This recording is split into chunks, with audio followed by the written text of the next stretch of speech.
Good morning, friends. Welcome to Resource Prepping. I'm your host, Greg. I want to do an update and a warning to fellow preppers here in the United States.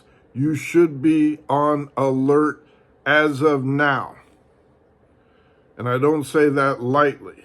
The reason I am giving this update and be in alert mode, in other words, reviewing your gear, reviewing your plans, A, B, C, D.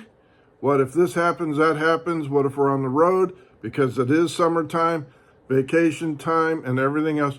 Reviewing your communications. The reason I am giving this a notice of alert, Iran made a direct threat, one of many, against the United States, but this time said that the military bases in the region are within range of their missiles, and they will be struck should Iran be attacked. As a result, the United States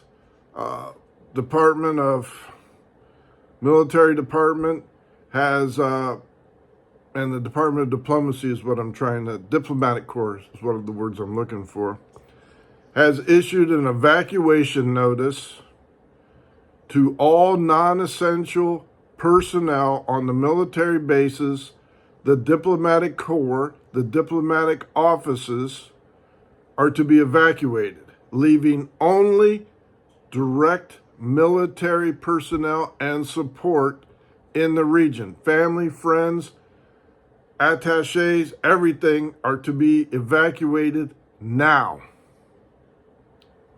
Now that will take a little bit of time.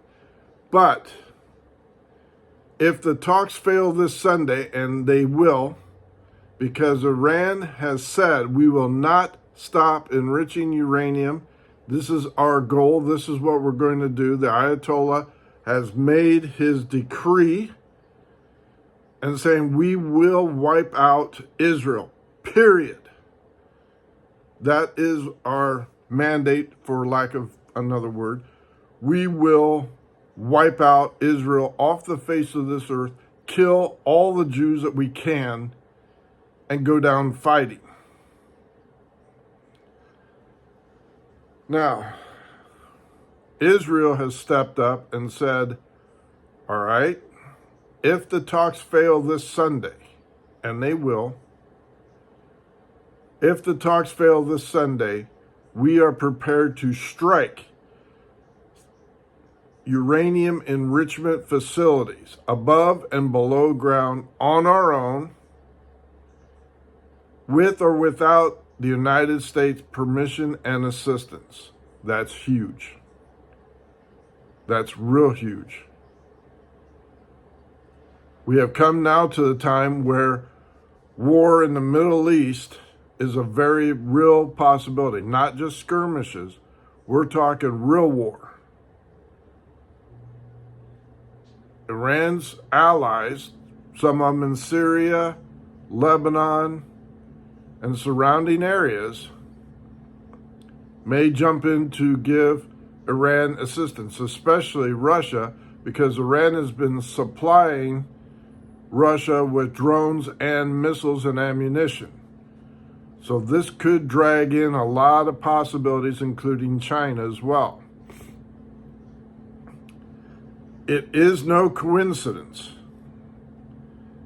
that the agitators here in the United States, being bought and paid for by foreign countries, including Iran, including China, the communist Soros, and other NGOs funded by your taxpayers under the guise of humanitarian aid, are rioting right now. And should we be at war with Iran Sunday or Monday, it would not be surprising to me that these agitators suddenly become saboteurs. And you should be on a high alert for that. Should you be living in major cities, LA, New York, Chicago, yes, even Cleveland, San Antonio, Texas, Houston, Texas, all the places where large amounts of illegal immigrants have congregated. Just to be on the alert, make sure, and I'm going to do this tomorrow, make sure you have extra gas. If you have any cash in your ATMs that are not designated to pay bills, but for fun time, skip the fun time and have the cash on hand should we go into a blackout mode because of sabotage. I've covered the power grid many times, and if you want to look at what I'm basing it on, power up, power down, the grid on YouTube, grid down, whatever it was, with Dennis Quaid as commentator, I'd certainly look that up again to see how vulnerable we actually are. Make sure you have water on hand and plenty of food while you can. It does not hurt to stock up. I've been talking about this plenty of times. Just a heads up, we are now on war footing. Giving you a heads up. Don't know how many hours, days, but it is imminent. Israel already struck the Houthi naval ports and is preparing a naval blockade. They have continuously been striking military targets in Yemen. Hezbollah once again was attacked by Israel in Lebanon, taking out more leadership, hitting the leaders that are hiding out in the suburbs in Beirut. And Syria is no longer a threat with their advanced radar, warning Israel or Iran of attack. So be on the alert. This could happen very, very quickly, and things could go way south here in the United States. Just wanted to give you a heads up. Now's the time to get yourself right with God, get baptized, immersed in water. Be on the lookout. Greg out.